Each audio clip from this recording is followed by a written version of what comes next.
오늘 이 새해에 어떤 하나님의 말씀을 드릴까 하다가 예수님께서 우리에게 하신 천국복음 산상수훈에 있는 두 번째 복에 대해서 말씀을 좀 드리겠습니다. 여러분 충격받지 마시기 바랍니다. 여러분 복 준다니까 뭐 좋은 것을 생각하죠? 한번 펴보겠습니다. 마태복음 5장 4절에 있는 말씀. 애통하는 자는 복이 있나니 그들이 위로를 받을 것이며. 여러분 오늘 이 설날 새해에 여러분에게 주시는 하나님의 복은 애통하는 자가 복이 있다는 것입니다. 여러분 좀 충격적이지 않습니까? 우리가 언제 애통하죠? 네, 슬플 때, 고난과 재난을 당해서, 아니면 큰 치료할 수 없는 암 판정을 받았다든지 이럴 때 정말 마음이 애통하지 않습니까? 또 사랑하는 사람과 사별을 할 때 그건 굉장한 애통이죠.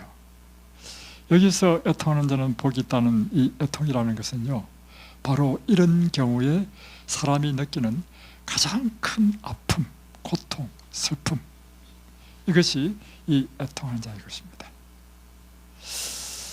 우리가 사실 기도하는 것은 이런 복이 아닙니다.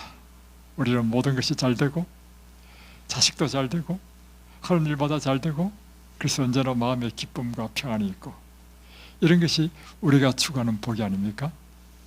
그런데 예수님께서는 말씀하시기를 인생의 재난을 당해서 정말 창자가 끊어질 듯한 그런 아픔, 이게 애통이라는 단어예요. 그게 왜 복이 될까? 그죠? 제가 분당에서 이제 교회를 개척했습니다. 그때가 2004년 11월 달이었고, 이제 그 다음 해가 2005년이었죠.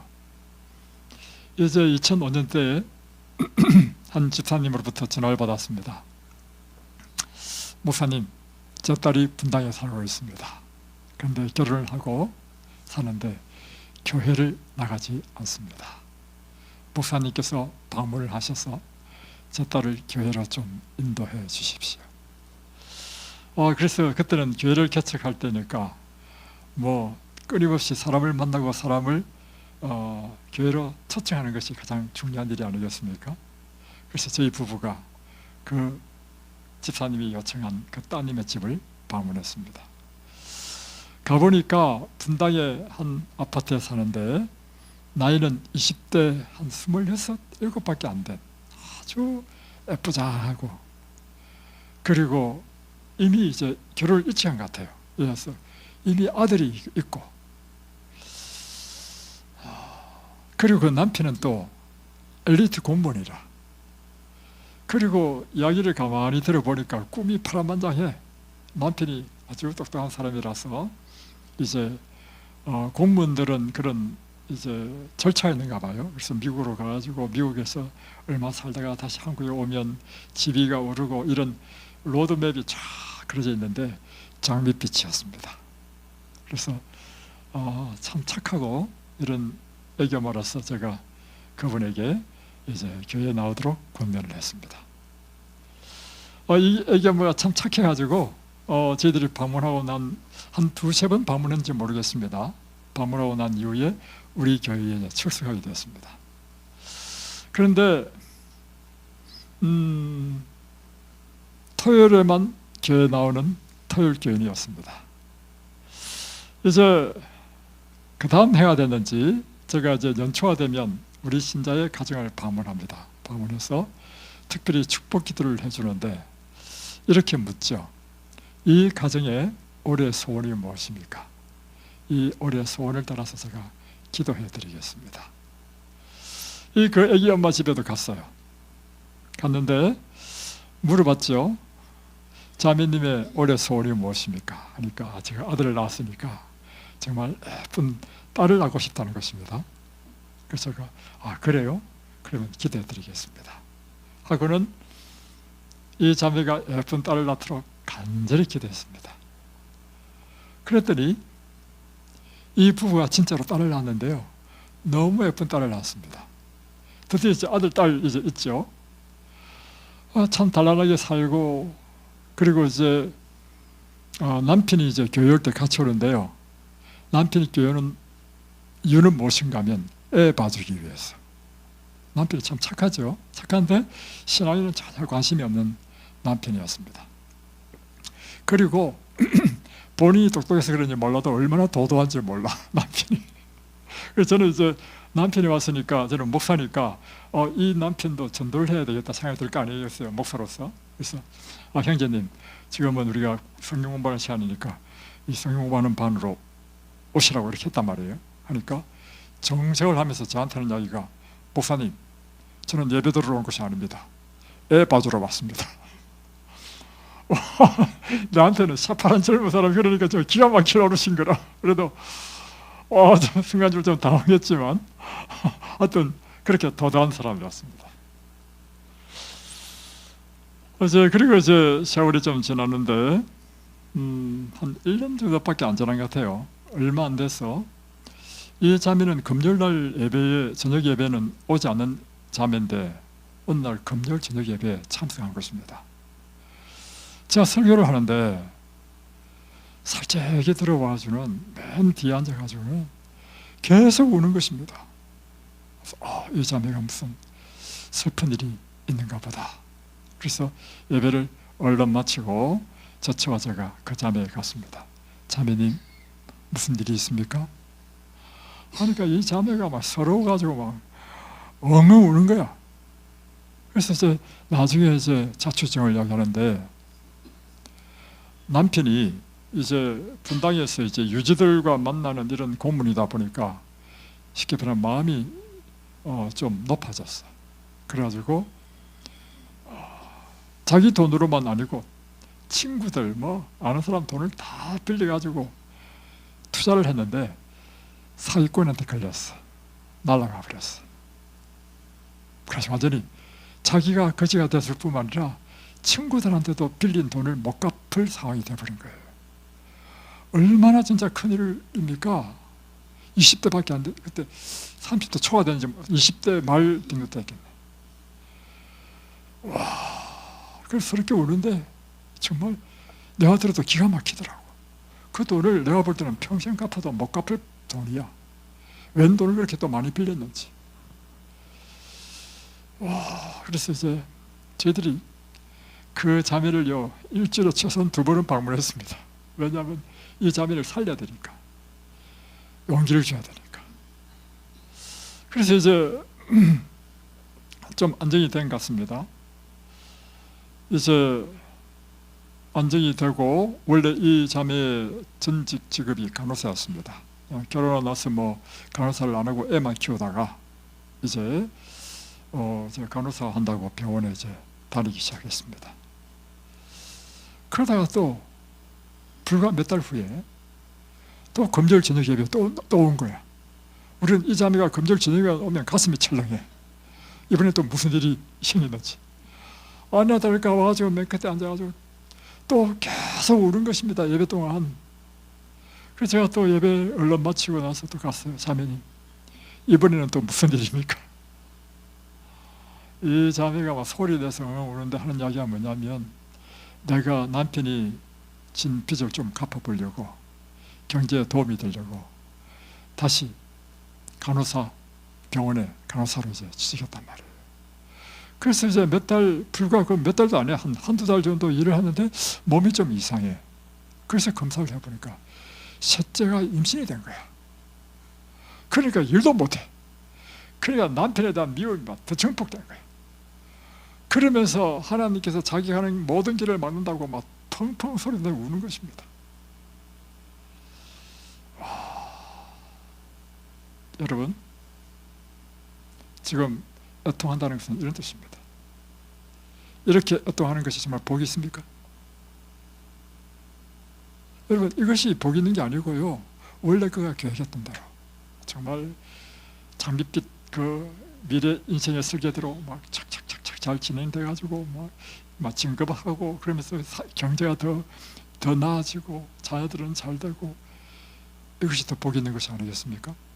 근데 난데없는 날벼락을 맞아가지고 그 젊은 나이에 갚지도 못할 엄청난 빚을 지게 되고 좀 뭐 좀 해보려고 하니까 또 그 길도 또 다 막혀버렸어. 그래서 이제 셋째를 또 이제 임신하고 셋째를 좀 낳았습니다. 결국에는 그렇게 해가지고. 그런데 이제는 꼼짝달싹도 못해. 새 아이를 키워야 되니까. 그런데 예수님께서 말씀하시기를 어떠한 자가 복이 되었습니다. 왜 복이 있죠? 오늘 예수님은 그런 인생에 복이 있다는 것입니다. 여러분의 인생의 경험도 그런 경험 당하지 않았습니까? 모든 사람은요, 인생을 살면서 몇몇 사람을 제외하고, 제가 보니까 이 중에 두 사람을 제외하고, 대부분의 사람들은요, 인생에 한 번씩 고난이 옵니다. 시련이 오고, 내가 감당하지 못할 큰 어려움을 당하게 되죠. 지금 이 중에는 그런 어려움으로 이곳에 와 계신 분들 계시고, 기억하십시오. 예수님께서 보시는 관점에서는요, 여러분이 복이 있다는 것입니다. 제가 고백합니다. 제 인생에 고난을 당했습니다. 그때는 정말 이유를 알지 못하는 고난. 답답하더구만. 내가 예를 들면 잘못해가지고 고난당한다. 그러면 이해가 되죠. 근데 나는 잘못한 것이 하나도 없어. 어느 날 난데없는 날벼락을 맞았어. 그 인생에 고난을 당했어. 그런데요, 놀라운 사실을 말씀드리면 세월이 지나니까요, 그것이 나에게 얼마나 큰 축복이 됐는지. 맞아. 어떤 자가 복이 있다. 정말 맞다. 내가 만약에 그런 인생의 고난이 없었다면 나는 오늘 내가 되지 못했을 것이다. 여러분에게 인생의 고난이 없었다면요, 여러분은 오늘 여러분의 모습으로 되지 못했습니다. 여러분의 인생에 고난이 없으면요, 여러분 되는 모습이 딱 이것입니다. 다른 사람의 어려움을 동정할 수 없는 사람이 돼. 다른 사람의 시련과 어려움을 정말 마음 깊이 마음으로 이해해주는 그런 사람이 못 됐을 것입니다. 여러분의 시련 때문에 여러분은 비로소 겸손한 사람이 되지 않았습니까? 여러분이 시련 때문에 여러분이 비로소 하늘을 붙잡는 사람이 되지 않았습니까? 여러분의 인생에 시련이 없다면 여러분에게 하나님이 왜 필요합니까? 이번에 오시는 분 상담을 했는데 집사님이 상담하시는데 제가 물어봤죠. 언제부터 우리 교인이 되셨습니까? 이분이요, 신장이 나빠가지고 애는 쪼롬이 어릴 때 그때 아주 심각한 생명의 위협을 느끼는 그런 위기를 인생을 맞이한 것입니다. 그때 하나님을 붙잡고 나음을 입고 지금 이렇게 벌써 70이 되는 때까지 오신 것입니다. 그런 기회가 아니었으면요, 우리 모두는요, 우리 삶에 하나님 필요 없습니다. 하늘을 소망하는 사람이 되는 것이 아니고요, 이 세상의 것을 추구하는 사람, 이 세상의 전부인 것처럼 영화와 부귀와 권력을 추구하며 사는 그런 사람이 다 됐을 것입니다. 근데 여러분의 인생에 그런 시련과 고난이 있으니까 여러분이 어떻게 어느 뜻 바뀌었냐면, 이 세상의 것은 일시적인 것이구나, 경한 것이구나, 더 영원한 것, 더 중요한 것, 비로소 하늘을 발견한 것입니다. 그렇지 않습니까? 그래서 여러분, 애통한 자가 복이 있는 것입니다. 제가 교회정언을 쭉 읽는데 교회정언을 읽으면서 참 감동적인 이야기를 읽었습니다. 그건 실제적인 그 당시에 있었던 일입니다. 성령께서 엘렌 G. 화이트를 통해서 그 당시에 재림 교인 중에 한 여자분의 생애를 쫙 보여줬습니다. 그리고 그 여자분의 생애를 쫙 보여주면서 그 여자분에게 권면의 편지를 쓰도록 한 것입니다. 내용은 이것입니다. 한 자매가 있었는데 이 자매는 남편을 여의었고 설아의 자녀들만 있는 과부였습니다. 그러니 생활이 어렵죠. 변변찮은 일을 하면서 생계를 이어가는 그런 사람이었습니다. 그러나 그에게는 유일한 그의 소망은 하나님이셨습니다. 그래서 그는 자녀들과 함께 신실하게 하나님을 섬기는 재림신도였습니다. 아침 저녁으로 자녀들을 다 모으고 예배를 드리고, 안식일에는 누구보다도 일찍 가서 예배드리고, 화요일, 금요일, 안식일 그런 예배에 단 한 번도 빠진 적이 없는, 비록 가난하지만. 그래서 그들의 소망은 오직 하늘에만 있었습니다. 그런데 이 사람의 눈에 보니까 좀 뭐랄까, 하나님께서 좀 불공평하시다는 생각이 들었습니다. 왜냐하면 나는 이렇게 신실한데 가난하고, 교회에 나온 사람 보니까 뭐 장로님 이런 집사님 보니까 별로 신실하지도 않는데 잘 살아. 그 마음이 어떤 마음이 들었냐면, 하나님 좀 불공평합니다. 이렇게 신실하면 잘 되고, 또 신실하지 않으면 안 돼야 되는데 이 세상은 그렇지 않다는 거죠. 그래서 가만히 보니까 내 같으면 저 정도의 재력이 있으면 어려운 사람들 도와가면서 살 텐데 그렇지 못한 것 같은 거예요. 그래서 이 자매가 하나님께요 간절히 기도했습니다.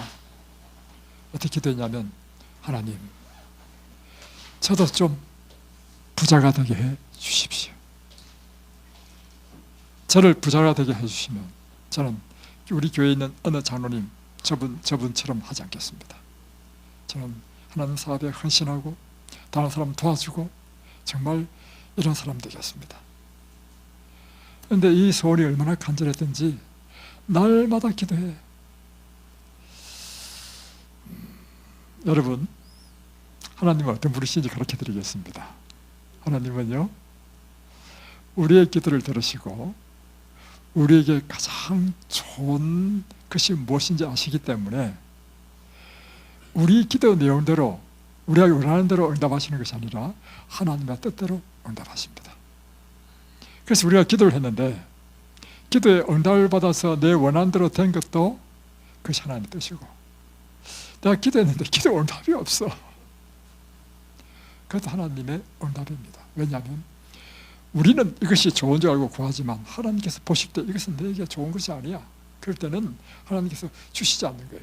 그런데 우리는 그것도 모르고 어떻게 생각하냐면, 내가 구한 대로 되면 하나님께서 내 기도에 응답하신 것이고, 내가 구한 대로 안 되면 하나님께서 내 기도에 응답하지 않은 것으로 생각한단 말이에요. 그렇게 생각하죠?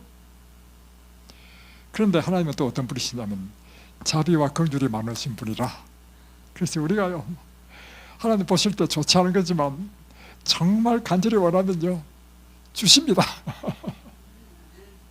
이 여인이 날마다 이렇게 구하니까 하나님께서 그 계시 가운데 기록된 것입니다. 계시 가운데 하나님의 모습을 보여주는데 하나님께서 천사에 이야기합니다. 아, 저 자매가 저렇게 원하니 좋지는 않지만 한번 좀 부자가 되게 한번 해주라 합니다. 그러니까 천사가 그 명령을 받고 내려와가지고요, 그때로부터 이 자매가 하느님 말도 잘 돼가지고 진짜로 점점점 사업이 잘 돼서 부자가 됩니다. 그런데 점점 부자가 되니까 일어나는 일이 있는데 뭐냐면, 그동안 자기 자녀들에게 못했던 게 있죠. 가난하니까 용돈도 못 줬죠. 가난하니까 좋은 옷도 못 사 입혔죠. 이제 원래 가난하게 산 사람은 소원이 있는데요, 자기 자녀만은 좀 잘 살게 해주고 싶은 그런 욕망이 있습니다. 그래가지고 그 자녀에게 용돈도 주고 좋은 옷도 사 입히고 하면서 하니까 무엇이 안 되느냐면요, 자녀들이 그때부터는 아침 저녁 예배에 모이질 않아. 왜냐하면 바빠. 세상 일로 바빠. 근데 자녀들 뿐만 아니라 자기도 이제 돈이 모아져 그동안 못한 게 있죠. 좋은 옷도 한번 사 입고 또 좋은 데도 놀러도 가고 시장도 하고 하면서 점점 화요일 예배는 자연히 빠져버려. 에이, 화요일은 뭐 안식일도 아니니까. 그러다가 또 금요일 예배도 점점점 빠지게 돼. 그야말로 이제 토요일 교인이 됐습니다. 그러면 점점 신앙이 해이해지는 거예요. 다시 계시를 보여줬습니다. 하나님께서 천사에게 너 봤지? 다시 빼앗아라. 그러니까 다시 이 여인이 점점 가난하게 됐습니다. 가난하게 되니까 일어난 일이 뭐냐면요, 다시금 신앙이 회복돼. 다시금 하나님께 매달리게 돼. 그러나 참 슬픈 일은 한번 집을 떠난 자녀들은 다시 돌아오지 않더라는 것입니다. 여러분, 그래서요, 하나님께서 우리에게 주시고자 하시는 것과요, 우리가 구하는 것은 다릅니다. 우리가 구하는 건요, 당장 내 삶에 기쁨을 주고 행복을 주는 걸 구한단 말이에요. 그러나 하나님께서는 우리에게 주시고자 하시는 것은요, 영원한 것을 주고 싶어 하는 것입니다. 더 중요한 것, 하늘, 영생, 낙원을 주고 싶어 하는 것입니다. 그런데 그것이 아이러니컬하게도요, 우리가 모든 일이 하늘마다 잘 되고 형통하고 할 때는 관심이 없어. 인생의 고난과 깨어짐의 그런 경험을 통해서 우리는 하나님 앞에 나아가게 된다는 것입니다.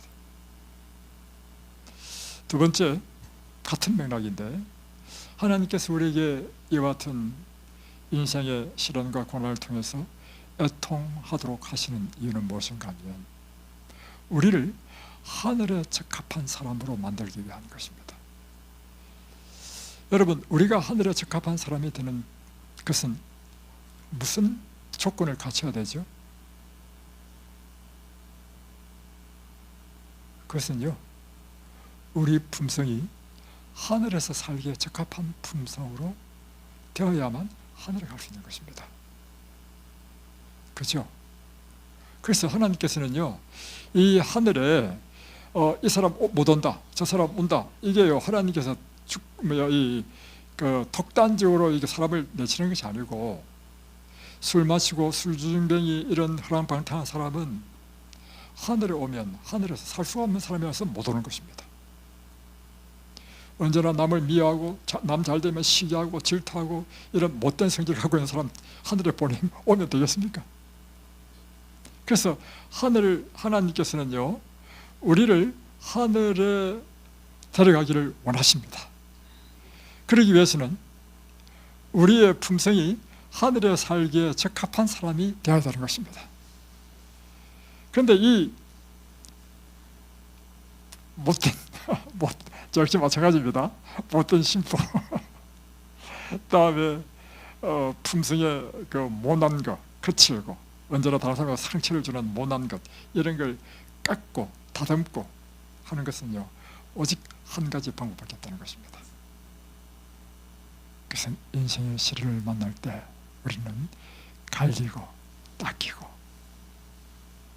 그래서 하나님의 나라에 적합한 사람으로 변화야 된다는 것입니다. 그래서 요한계시록에 보면 이렇습니다. 인생의 고난은 우리 성품에서 불순물과 거친 것을 제거해내는 하나님의 일꾼들이다.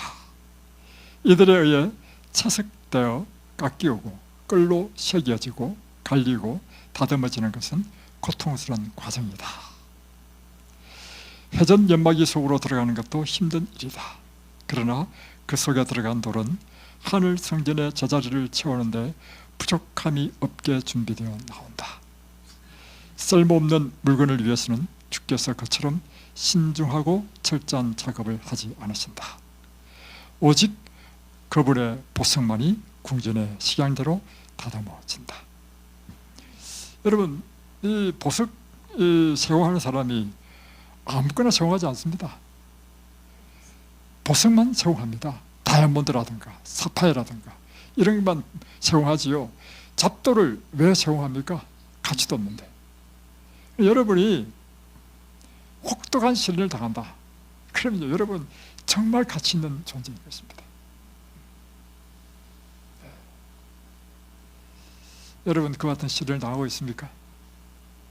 하나님께서 보실 때 여러분 한 사람 한 사람은 정말 가치 있는 존재한 자인 것입니다. 여러분 생각해 보십시오. 지금 이제 광부가 다이아몬드를 이제 캤습니다. 다이아몬드 이렇게 엄청 비싸죠. 캤는데 다이아몬드가 처음 캘 때부터 그렇게 막 예쁘게 가공되어 있는 건 아니죠. 원석은 그야말로 돌덩어리입니다. 울퉁불퉁하잖아요. 이 자체로는 쓸모가 없어. 가치가 없어. 이것을 가치 있게 하기 위해서는요, 물려가지고 깎아야 돼. 근데 이 원수의 입장에서는 뭡니까? 그것이 아픔이죠, 시련이죠, 고난이죠. 그러나 그 아픔과 시련을 통과해야만이 비로소 다이아몬드의 그 가장 값진 보석이 되는 것이 아닙니까? 그래서 예레미야가 3장 33절에는 이렇게 되어 있습니다. 인생으로 고생하며 근심하게 하심이 내 본심이 아니다.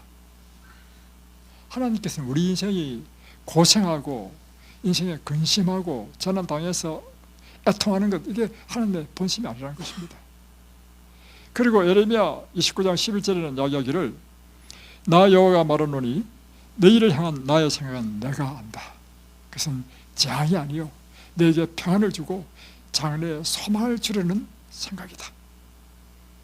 하나님의 뜻은요, 우리가 이 땅에서 그렇게 재난당하고 고생하고 애통한 그런 창자가 끈을 짓한 그런 슬픔을 당하는 것이 하나님의 뜻이 아니라는 것입니다. 하나님의 뜻은 우리 인생으로 하여금 장래에 소망을 주기 위함이라는 것입니다. 그럼에도 불구하고 주님께서 우리에게 시련과 고난을 허락하신 이유는 무엇인가? 그것은 히브리서 12장 10절에 보면 오직 하나님은 우리의 유익을 위하여 그의 거룩하심에 참여케 하기 위함이다. 허락하시는 이유는 우리의 유익을 위함이다. 그것은 그분의 거룩하심에 참여하도록 하기 위함이다. 산상보험 31페이지는 비록 감당하기 어렵고 가혹하게 보이는 시련일지라도 믿음으로 받아들이면 우리에게 축복이 될 것이기 때문이다. 때로는 그것이 나에게 너무 가혹합니다. 나는 그를 인물도 못 들는데 내게 너무 심합니다 하는 이런 시련을 우리에게 허락하시는 이유, 그리고 그 시련을 우리가 믿음으로 받아들이게 된다면 이것은 결국에는 우리에게 축복이 될 것이다. 저희 부부가 늘 하는 말이 있습니다. 우리 인생을 살아보니까 뭐 아직도 젊었지만 내도 빨리 맞는 내가 더 낫다고. 저희들은요 20대 후반에 결혼하자마자 막 엄청난 시련을 당했습니다. 근데 돌아보니까 이 시련과 고난도요 젊었을 때 당해야 되겠더라고.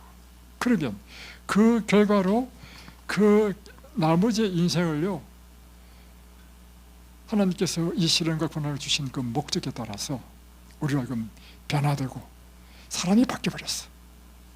그러니 인생이 축복 연수가 길어져. 근데 이 시련과 고난도요 늦어맞게 당하게 되면 참 곤란해. 그러면 앞으로 살 날도 얼마 안 남고요, 또 고생도 젊을 때 고생은요 사서도 하라 한다는 말이 맞아. 늙어서 고생하는 건 정말 힘듭니다. 그러니까 여러분 딱 보니까 다 인생의 고난과 격을 다 거치신 분들이라고 판단되는데, 여러분 기억하십시오. 이것이 여러분에게 축복이 되었습니까? 정말 저희 부부에는 축복이 되었습니다. 이번에 우리 설날에 미리 우리 가족들이 모였잖아요. 모였을 때 저희 부부가 우리 자녀들에게 한 말이 이것입니다. 얘들아, 젊었을 때 고생해야 된다. 젊었을 때 그냥 그저 잘 살려고 하지 말고 젊었을 때 고생은 사수도 한다니까 인생을 도전해라. 편하게 살지 말고 도전해라. 그래야 고생을 당할 거 아닙니까? 그래서 여러분 성경에 보면 아무나 이게 시련을 주시는 것이 아니고요, 하나님께서 사랑하는 자에게 시련을 주신다는 것입니다. 요한계시록 3장 19절에 보면 무릇 내가 사랑하는 자를 책망하여 징계하노니. 누구한테 징계하고 책망합니까? 여러분 남의 집 애 데리고 와가지고 종아리 때릴 수 있습니까? 안 때리죠.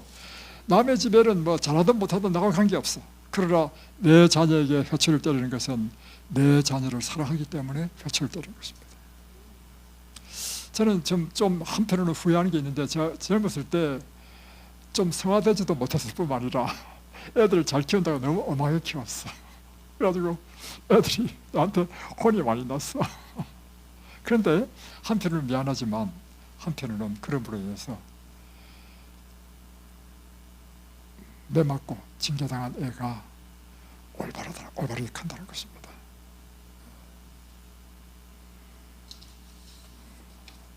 금속은 값 있는 금속이 되기 위해서는요, 연단합니다. 막 이렇게 불에 달구잖아요. 그런 다음에 망치로 막 때리잖아요. 막 때려서 우리가 원하는 유용한 도구를 만들잖아요. 그 다음에 그걸 또 찬물에 푹 집어넣습니다.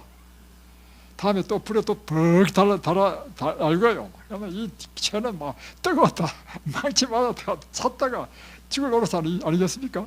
그러면서 이 쇠는요, 단단해지고 정말 유용한, 쇳덩어리 무슨 소용이 있습니까, 여러분? 쇳덩이는 가치가 없어요. 여러분도 마찬가지입니다. 여러분이 정말 시련과 고난을 통해서 여러분 인생이 성숙됐죠? 그리고 여러분이 쓸모있는 사람이 됐죠? 마찬가지인 것입니다. 그래서 금속은 단련하는 것이고, 자식에게는 징계, 훈련, 교육하는 것이고, 성도들에게는 하나님께서 믿음의 시험을 주신다는 것입니다. 히브리서 12장 5절로 8절에 보면 주께서 그 사랑하는 자를 징계하시고 그의 받으시는 아들마다 채찍질 하시니라 하였으니, 징계는 다 받는 것이오늘 너에게 이 징계가 없으면 사생자요 참 아들이 아니니라. 여러분이 이 징계가 없으면 하나님께서는 하나님 아들이 아니라 이 말이에요.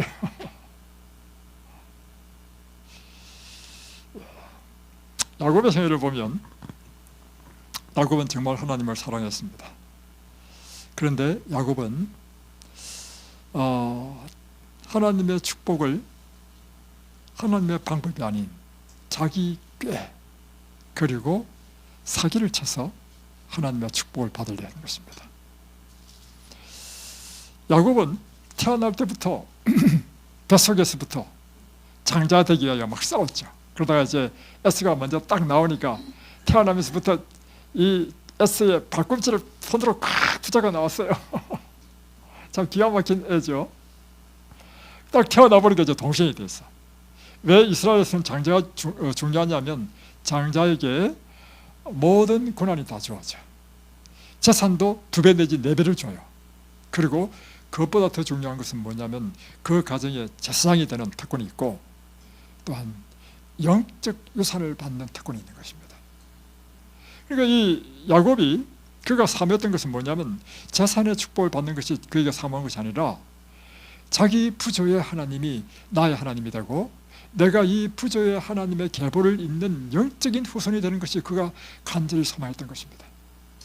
그럼 골똘하게 생각해서 어떻게 하면 내가 이 장자가 될 것인가? 그것은 장자가 될 때 주어지는 것이기 때문에 야곱은 어떻게 생각했냐면 내가 장자가 되어야 그것을 받을 수 있다고 생각한 것입니다. 그러니까 내가 차자로 태어난 내가 어떻게 장자에게 축복을 받을 수 있을까? 그것만 골똘하게 생각하고 있는 사람이었습니다. 한편 장자로 태어난 에서는요, 그런 영적인 것이 관심이 없어. 그건 들판의 사나이야. 그래가지고 들판을 뛰어다니며 사냥을 즐겼던 사람이었습니다.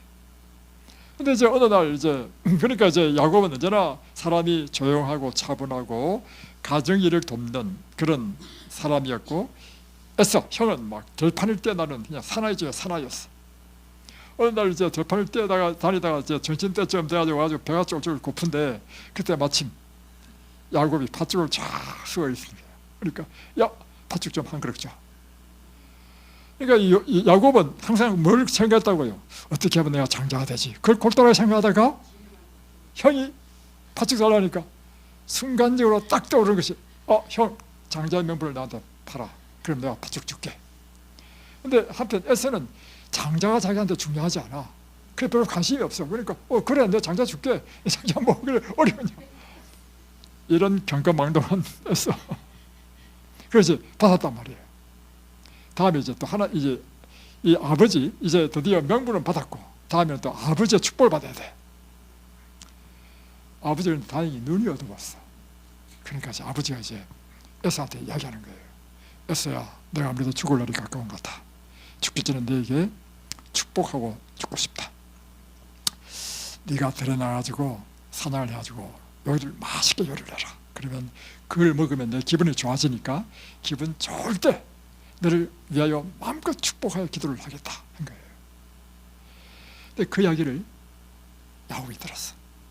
그리고 에서는 들판에 나가지고 막 사냥한다고 있을 때 얼른 집에 있는 양식 한 마리 잡아가지고 요리를 다 해가지고 다음에 오는데, 에서는 털이 많은 사람이 사나이거든. 근데 야곱은 털이 없어. 그러니까 양 털 뽑아가지고 팔에 붙였어. 팔에 붙여가지고 아버지 이 맛있는 고기를 드십시오 하니까, 야 어떻게 이렇게 빨리 왔냐. 그러니까 하나님께서 순죽하게 만나게 해서 제가 잡고 왔습니다. 그래.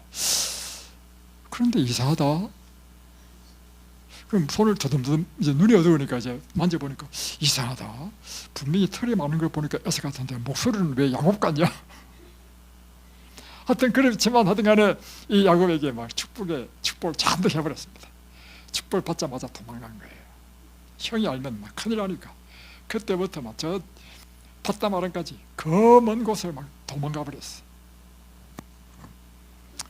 여러분,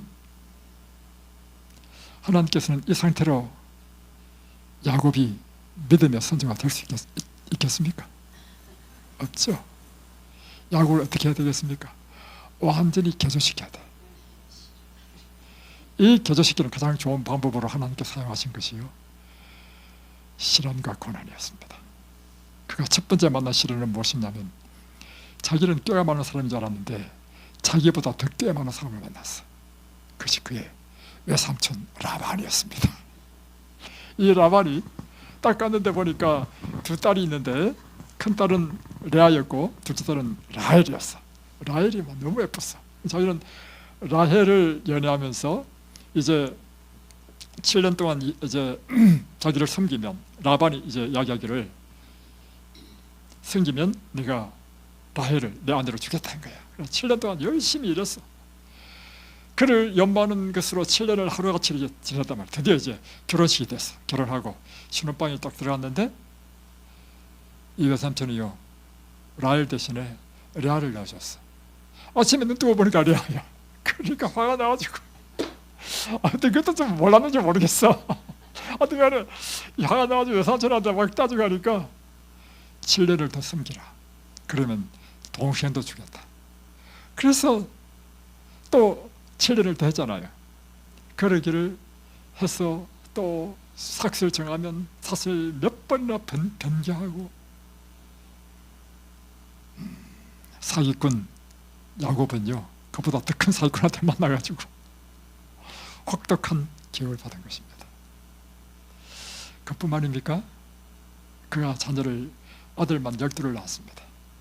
이제는 아들이 소골성이란데 아들이 자기의 품성을 담고 태어났어. 아들로 인해서요, 여러분, 그래서 저는 느낀 게 있습니다. 사람은 반드시 결혼을 해야 된다. 그래야 사람이 된다. 그리고 결혼하면 애를 낳아야 된다. 애를 키우면서 비로소 이제 진짜로 또 사람이 된다. 맞죠? 왜요? 혼자 살면 부딪힐 게 없어. 결혼해가지고 배우자가 있어야만이 내 자아가 깨져. 여러분 뜻대로 여러분의 배우자가 됐습니까? 안 되죠. 그러면서 여러분 고집대로 다 합니까? 못하죠. 그렇게 깎이면서 인생이, 품성이 점점 둥글둥글해지는 것입니다.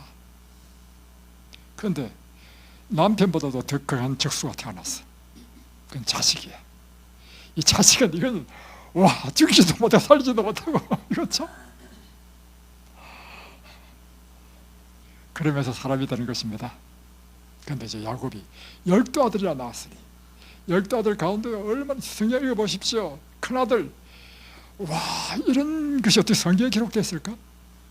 둘째 아들 시몬, 셋째 아들 레위, 잔인한 기계였습니다. 살인기계. 그냥 속여가지고 그 세겜 사람 막 하루아침에 포경수술 시켜놓고는 고통하고 있을 때 칼로 다 죽여버렸어. 이게 내 자식이란 말이야. 그러면서 야곱은요, 깎이고 또 깎이고 깎인 것입니다. 그러나 결정적으로 깎인 것은요, 야복강의 경험이었습니다. 그의 형 에스가 그를 잡으러 온다는 소식을 들었습니다. 군사 400명을 이끌고 온다는 이야기를 들었습니다. 그가 자기 가족들은 다 야복강을 다 건너게 한 다음에 혼자서 그 밤 동안에 처절하게 하나님께 기도했습니다.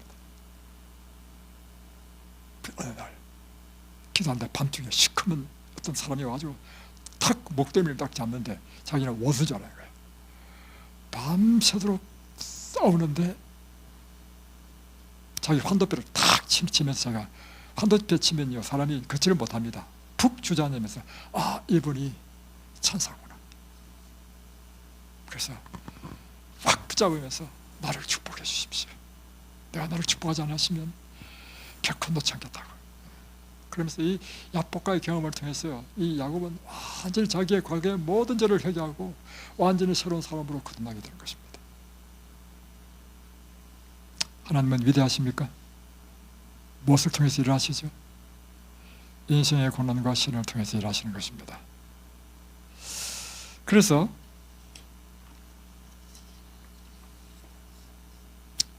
산상보훈 105페이지는 이렇게 기록하고 있습니다.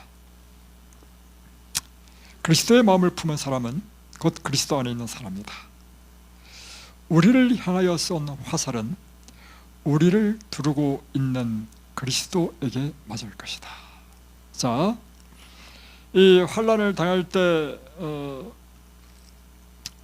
하나님께서 우리의 것을 허용하는 이유는 무엇인가 하면 하나님께서 그것을 이길 힘을 주신다는 것입니다. 그 약속이 있어요. 그런데 산상보훈에 보면 우리가 그리스도를 믿게 되고 그리스도의 마음이 우리 안에 있으면 우리는 그리스도 안에 있는 사람이 된다는 것입니다.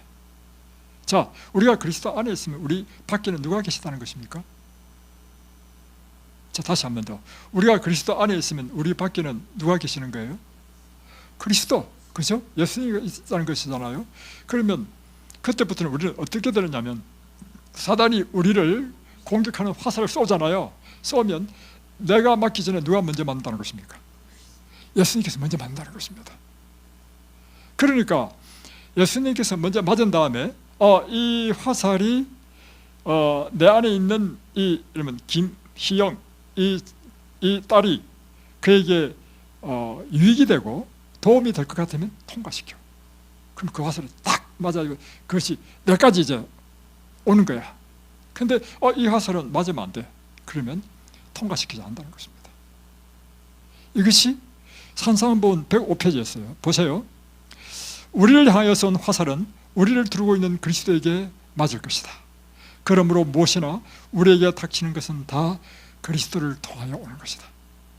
그럼 여러분, 우리에게 당하는 모든 고난은요 그냥 우연히 이루어지는 것이 하나도 없다는 것입니다. 내가 그리스도 안에 있으면 그 모든 것은 예수님께서 먼저 그 시련과 고난을 다 먼저 보시고 우리에게 유익되는 것만 허락하신다는 것입니다. 이해하시죠? 자, 또 그래서 그리스도는 우리의 방패심에 우리가 악을 대적할 필요가 없다. 주께서 허락하시는 것 외에는 아무것도 우리에게 이르지 않는다. 주께서 허락하신 것은 결국에는 왜 허락하시느냐? 그것이 모든 것이 합력하여 우리에게 유익이 되기 때문에 선을 이루게 하기 위해서. 고린도전서 10장 13절에는요 이렇게 기록하고 있습니다.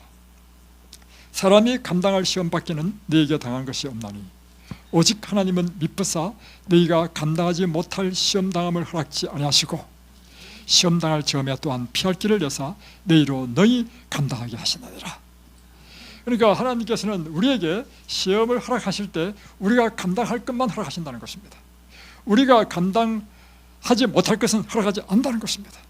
또한 그 시험을 허락하신다 하더라도 하나님께서 그것을 극복하고 이길 길을 내셔서 너희 그것을 승리하도록 하신다는 것입니다. 또 높은 부르심 323페이지는 우리 하늘 아버지께서는 믿는 자에게 그 시련이 오도록 허락하기 전에 모든 시련 하나하나를 측정해 보시고 무게를 다신다. 이야, 그러니까 우리에게 오시는 모든 시련은 먼저 하나님께서 무게를 딱 달아본다는 것입니다. 이거 안 되겠는데 허락하지 않고 이 정도면 그에게 유익이 돼. 허락하신다는 것입니다. 그분께서는 하나님께서 증명해 보시고 시험해 보실 때 견뎌야 할 사람들의 환경들과 힘을 신중히 고려해 보신다. 그리고 나서 그분께서는 저항할 수 있는 능력보다 더 큰 유혹들을 결코 허락하시지 않는다. 우리가 그것을 저항할 힘보다도 더 큰 유혹은, 시험은 하나님께서 허락하지 않으신다.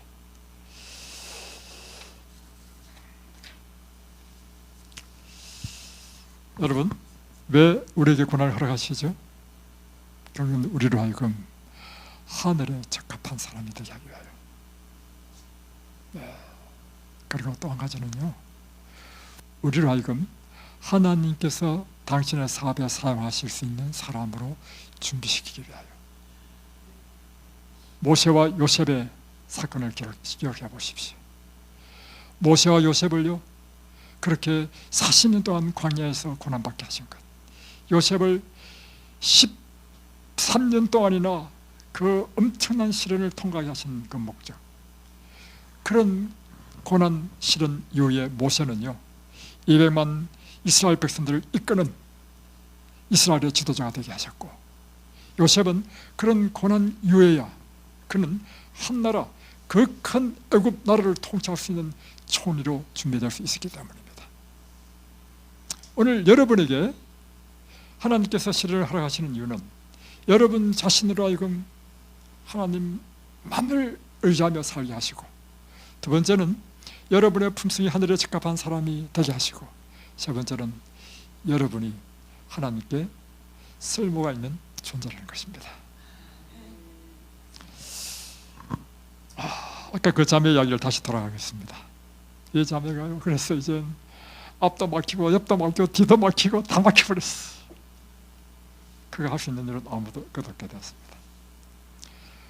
그래서 이제 그는 이제 취미가 뭐냐면 교회하는 것이 취미가 됐습니다.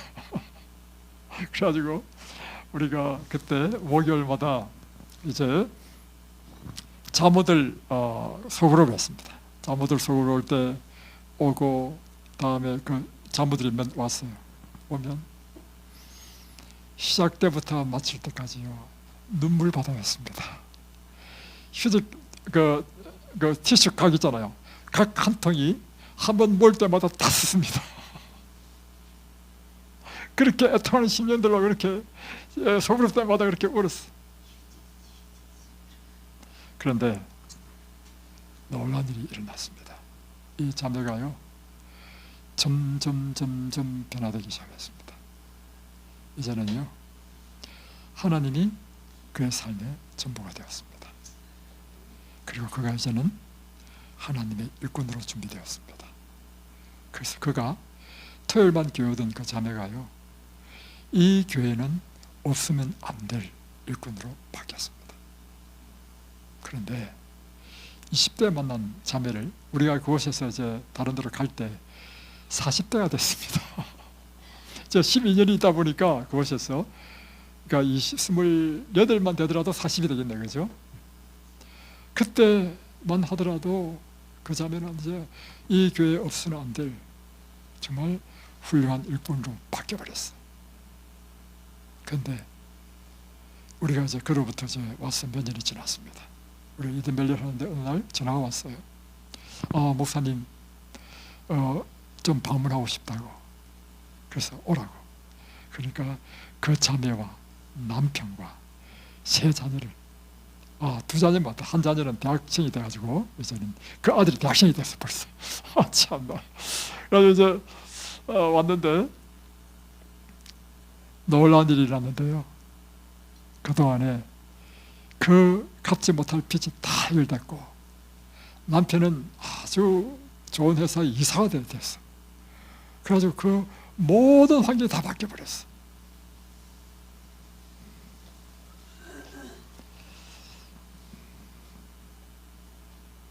정말 그는 하나님께 애통함으로 인하여 복을 받게 되었습니다.